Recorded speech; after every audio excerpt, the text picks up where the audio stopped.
నమస్కారం ఘంటారావానికి స్వాగతం. ముందుగా ప్రధానాంశాలు. గోదావరి బనకచెర్ల ప్రాజెక్టు తన జీవిత ధ్యేయమన్న సీఎం. 3 దశల్లో అనుసంధానం పూర్తికి ప్రణాళికలు చేపట్టామని వెల్లడి. రాష్ట్రానికి రానున్న మరో 1,82,000 కోట్ల పెట్టుబడులు. ఎస్ఐపిబి సమావేశంలో ముఖ్యమంత్రి చంద్రబాబు ఆమోదం.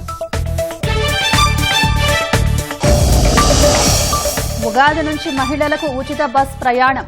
సూపర్ 6 హామీ అమలు దిశగా ప్రభుత్వం అడుగులు.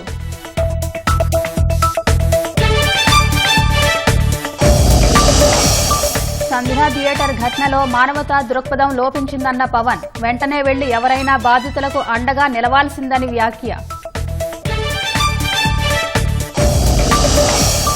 రేషన్ బియ్యం మాయం కేసులో పేర్ని సతీమణికి మళ్లీ నోటీసులు. అదనంగా 1,67,00,000 జరిమానా చెల్లించాలన్న అధికారులు. స్పేడెక్స్ ప్రయోగానికి సర్వం సిద్దం చేసిన ఇస్రో. రాత్రి 10 గంటల 15 సెకండ్లకు నింగిలోకి PSLV C-60.